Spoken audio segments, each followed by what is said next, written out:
Okay, Bobby, here we go, my friend. For tying the Clouser, I like to use a Mustad 33903 hook. Hope I got that number right. Yes, and this is a size 6. You should have a handful of those. The other things that I like to use is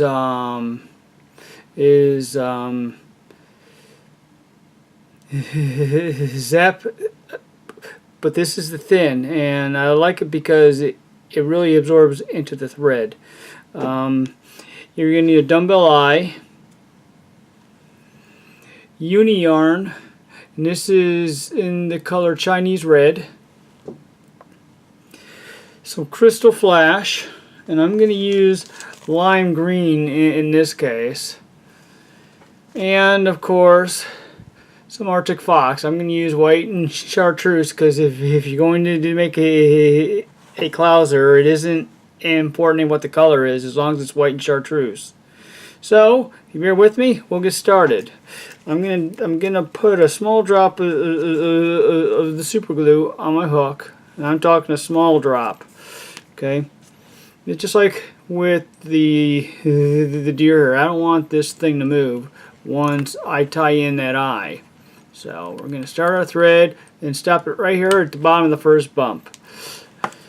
Now I got to find an eye to put on there, and I don't know where I put them, so give me just a second here. As you can see, I'm really well organized, and I'm ready to go. At least I thought I was. So where did I put those eyes at, Bob? Okay. This isn't a good start. Give me just a second, buddy. It's here somewhere. I just got to find them. Where did I put? There they are. I just moved them into a new bin, and I bought a bunch of brand new ones. So I'm going to use my standard, which is I like to use Dazzle Eyes in the 7/32 of it weight-wise. So I'll tie this in. I'll make 8 wraps. 1, 2, 3, 4, 5, 6, 7, 8. And then I'm going to wrap the other side 8 times. And then I'm going to wrap underneath the eye, between the eye and the hook. And what that does, Bobby, is that it tightens up all those X wraps. So now I'm going to do a few more X wraps. I'm just going to get my thread out of the way, and I'm going to flip it over, and I'll stick a little drop of super glue on there. You don't need much, just a little bit. And while that is setting, I'm going to run my thread all the way to the bend of the hook, right to where the barb was. I had already debarbed this one on it, and then I'm going to bring it back.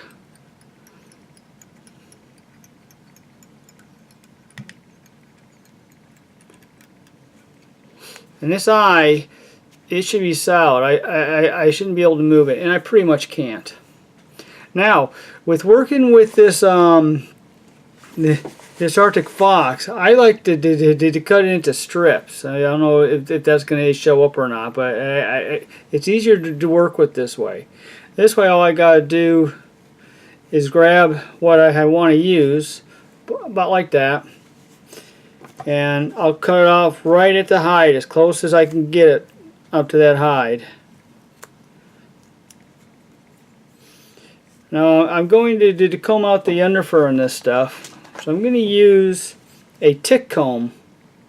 You can use your deer hair comb; it doesn't matter. But I just want to get as much of this underfur out as I can. I don't really need it; it just adds bulk. You can see it takes out a bunch.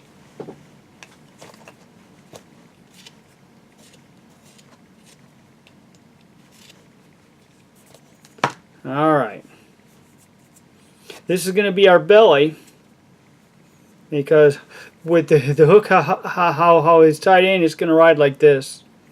Okay, so I'll put the belly in first. I don't even bother to measure. I just kind of throw it in there. You can't make these overly too long, in my opinion. So, but what I like to do before I glue this in is I'll stick a bit of glue right here. And of course my thing's clogged. But you get the gist of it. I'm just going to hold it right here, make a wrap. I don't want it to go over the hook. There we go. I'll tie it down, and I'll pull it up, and I'm just going to go underneath the eyes and make 2 wraps, like so. And then I'm going to spiral wrap it 3 times. 1, 2, 3. Then I'm going to over wrap it twice and wrap under the tail twice, like so. And then I'm going to spiral it back, and I go back to the eye. Now, one of the issues with Arctic Fox is it has a tendency to clog up your eye. That's no real problem, but because what we're going to do, or at least it's no problem for me, because what I'm going to do is I'm going to break out my cauterizer and I'm going to burn all the hair out of that eye to clean it up. Lisa's not here, so I don't have to worry about her thinking that something's on fire. And hopefully this fly doesn't catch on fire. Okay, now that that's done, I want to put in gills. I like my bleeding gills. Don't ask me why, I just like them. So I'll turn this thing upside down. I'm gonna back up a little bit here, okay? One thing I also like to do is I like to glue these wraps. So give me just a second here. I'm gonna clean this up because it's clogged. It hasn't been used in a few days. So let me clean up my my clot that's in here, and then we'll glue those wraps. The reason we glue the wraps is because my buddy he tied me up a handful of these at one time, and he didn't glue the wraps, and they fish great, but the bass just chewed up this thread, and so by the end of the afternoon, it was a mess. So I like to have some glue on top. And usually, what I use for this is Sally Hansen. So I don't know why I'm bothering with this. Let me grab my Sally Hansen's, and I'm just going to put a little dab of this on those threads. Okay. So we're just going to go like so. Hopefully this is all making sense and you can see what I'm doing. We'll give that a second to dry. Actually, I got time. I'm just going to go ahead with the bleeding gills. Now with the bleeding gills, we use the uni yarn in Chinese red. Okay, I cut off about 1.5 inches worth of material, and then I took a high dollar expensive tool, old toothbrush, and I sliced it down, and I just brushed it out so all the fibers are flat. So what I'm going to do is I'm just going to wrap it around my thread, and then I'm just going to walk it up to where I want it, and I'll tie it down like so. Then I'll go back up to the eye.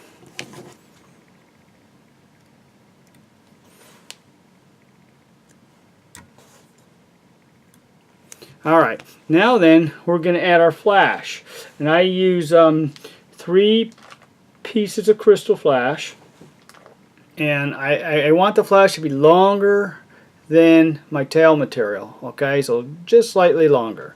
So what we're going to do is I got that measured, and you'll see that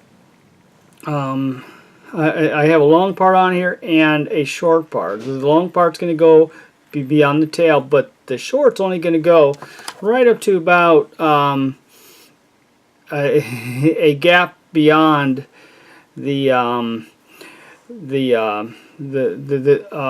hook point. So once we get that on, this is pretty hard stuff so far, huh, buddy? Now then, we're going to use our chartreuse. And I gotta grab some out. And again, I'll cut off more than I need. There's no reason to be, because I have to comb it out, and so I'm going to lose some of this as I comb it. So this should give you an idea how much I have. Ta-da! Alright. We'll take our handy-duty flea comb and comb out all that underfur yucky stuff. Don't need it. Not for this fly. When if you were to do a baitfish pattern with this, you may want that in there to add bulk for the head, give it more of a 3D look. So I'm just going to snip off all the yucky stuff on the end here. I'll take my glue that actually works now, and I'm going to put a little dab right in the center there. You don't have to put a lot on there. And I do this with marabou, Arctic fox, almost anything. Okay, it's something I learned when I was watching a video with Mr. Clouser and Mr. Cray. That was one of their tips, and I'm just going to build up a head.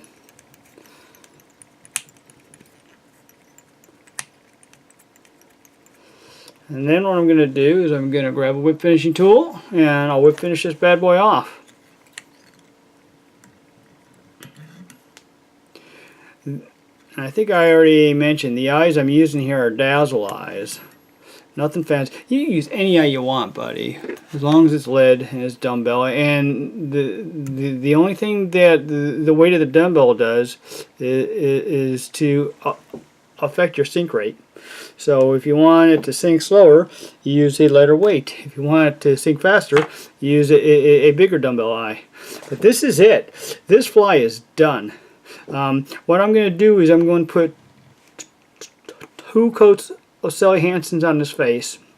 I'll do one, and it's a thin coat, and I'll let that dry, and then I'll do another one.